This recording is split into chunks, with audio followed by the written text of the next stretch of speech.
Shalom jemaat sekalian, ini adalah hari ke-12 perjalanan 38 hari karya Roh Kudus dalam kehidupan gerejanya. Hari ini kita akan mendengarkan kesaksian hidup dari seorang tokoh gereja yang bernama Adoniram Judson. Bersama saya, Okstan. Adoniram Judson lahir di Malden, Massachusetts, 9 Agustus 1788. Ia meninggal di Teluk Bengal 12 April 1850. Ia adalah seorang misionaris bagi bangsa asing yang pertama dari Amerika, menjadi perintis semangat misionaris di Amerika. Anugerah Tuhan tercurah atas bangsa Burma atau Myanmar melalui Adoniram Judson. Judson adalah anak yang brilian dan ibunya selalu mengajarkan kepadanya untuk sering membaca. Dia banyak menghabiskan waktu untuk membaca dan menikmati segala hal yang dia baca. Akibat kebiasaannya ini, dia memperoleh nilai tertinggi di Brown University. Orang tuanya juga mendidik Judson dalam iman Kristen. Tapi mereka tidak tahu bahwa Judson tidak memiliki iman seperti mereka ajarkan. Malahan Judson percaya pada paham deisme yang diajarkan oleh temannya. Paham deisme merupakan paham mengakui adanya Allah, tetapi Allah tersebut adalah Allah yang tidak aktif menopang seluruh ciptaannya. Sampai pada akhirnya, melalui paham deisme ini, membuat Judson menolak Alkitab dan tidak percaya kepada Kristus. Pada umur 20 tahun, Judson pergi ke New York untuk belajar menulis teater. Ketika hidup jauh dari orang tuanya, kisah hidup Judson seperti anak bungsu yang diceritakan dalam perumpamaan Tuhan Yesus. Judson hidup berfoya-foya, sembrono, hidup sebagai gelandangan, bahkan menipu penyewa rumahnya. Hidup dalam kemiskinan. Akhirnya Judson memutuskan pergi ke pamannya untuk mencari pertolongan. Di tengah perjalanan ini, Judson bertemu dengan seseorang yang membuatnya tertarik kepada kekristenan. Di tengah perjalanan ini pula, Judson menghadapi kematian teman yang tidak mengenal Tuhan. Saat inilah menjadi titik balik kehidupan Judson. Judson mulai mengalami pertobatan melalui perenungan kematian temannya. Judson merenungkan kemanakah jiwa yang sudah meninggal dunia. Dalam anugerah Tuhan, Judson berbalik dan mengalami pertobatan yang sejati kepada Kristus. Judson kemudian memutuskan untuk menjadi misionaris dengan tujuan negara Burma. Judson memasuki Burma pada bulan Juli 1813. Pada zaman itu, Burma adalah sebuah negara yang berbahaya, tidak terjangkau oleh orang luar karena terpencil dan tertutup, penuh dengan peperangan, pemberontakan, dan diskriminasi. Dalam kerinduannya agar Injil diberitakan di Burma pada umur 24 tahun, Judson dan istrinya Anne memutuskan untuk melakukan perjalanan ke Burma dengan naik kapal laut selama 4 tahun.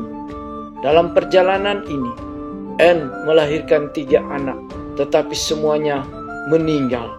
Judson mengabarkan Injil di Burma hampir 40 tahun, yang membuat Judson bertahan dalam melalui segala kesulitan. Pekerjaan misionaris adalah pengenalannya kepada Allah yang berdaulat dan Allah yang maha baik. Dengan semangat penyebaran Injil, Judson membagikan hampir 10.000 traktat. Judson menjadi bibit yang mati, tetapi menghasilkan ratusan ribu jemaat Kristen di Burma. Bibit yang tumbuh ini merupakan kerja keras Judson dan para misionaris lain yang sudah menumpahkan darahnya di tanah Burma. Karya Judson lain adalah terjemahan lengkap Alkitab bahasa Burma dan kamus bahasa Burma yang digunakan oleh misionaris di Burma selanjutnya. Dalam kehidupan misionaris yang tidak mudah, yaitu pergumulan penyakit, gangguan dari orang-orang yang menolak mereka, kesulitan bahasa, bahkan pada waktu mereka tiba di Rangun, di sebuah pelabuhan, terjadi baku tembak. Judson dianggap sebagai mata-mata dan dimasukkan dalam penjara. Di penjara, Judson mengalami siksaan demi siksaan, sementara Anne berjuang terus untuk meyakinkan orang-orang bahwa Judson bukan mata-mata. Mereka berdua seperti prajurit yang kehabisan tenaga untuk berperang. Judson menahan kesulitan hidup di penjara, sementara Anne berjuang memelihara bayi dan suaminya. Perjuangan Anne membuahkan hasil.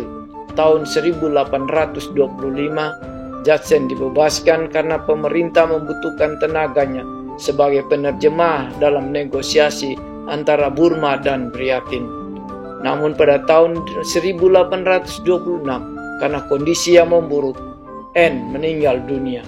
Setahun kemudian anak mereka meninggal dunia juga, di mana beberapa bulan sebelumnya ayah Judson juga meninggal. Kesakitan tubuh, kehilangan ayah, kehilangan istri dan anaknya membuat Judson mengalami titik terendah dalam kerohaniannya. Judson bertanya-tanya, apakah dia menjadi misionaris karena ambisi atau hanya menginginkan nama besar? Untuk memurnikan motivasi misionarisnya, Judson meninggalkan pekerjaan penerjemah, menjauh dari orang-orang dan segala hal yang mendukung kesombongannya.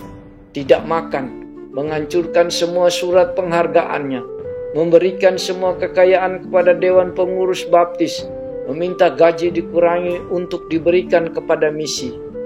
Pada tahun 1828, dia membuat gubuk kecil dan benar-benar terisolasi. Di tengah keterpurukan ini, dia menulis, Tuhan bagiku adalah ketidaktahuan yang maha besar. Aku percaya kepadanya tetapi aku belum menemukannya. Di tahun 1829, iman Judson pulih dan kembali bersemangat melayani Tuhan sebagai misionaris sampai akhir hidupnya. Karena mendengar kematian saudara kandungnya meninggal dalam iman percaya kepada Kristus. Karena sebelum mereka berpisah 17 tahun yang lalu, saudaranya ini belum percaya Kristus. Apa yang telah dikerjakan oleh Judson?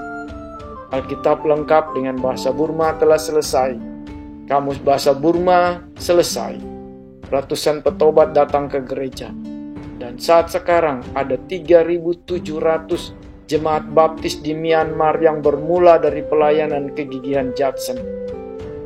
Firman Tuhan dalam Yohanes 12 ayat 24. Aku berkata kepadamu, sesungguhnya jikalau biji gandum tidak jatuh ke dalam tanah dan mati, ia tetap satu biji saja. Tetapi jika ia mati, ia akan menghasilkan banyak buah. Berdasarkan firman ini dan melalui kisah hidup Judson, marilah kita merenungkan hidup kita ini dengan sebuah pertanyaan. Akankah kita mati seperti Judson yang menghasilkan banyak buah? Ataukah kita mengalami kematian pohon tanpa buah? Apakah kita yakin Allah ingin melanjutkan pekerjaannya melalui kita? Memanggil kita di dalam penderitaan seperti penderitaan Kristus. Untuk mati seperti benih demi menghasilkan kehidupan yang berlimpah di dalam Kristus. Kiranya Kristus dipermuliakan melalui hidup dan matinya kita. Mari kita berdoa.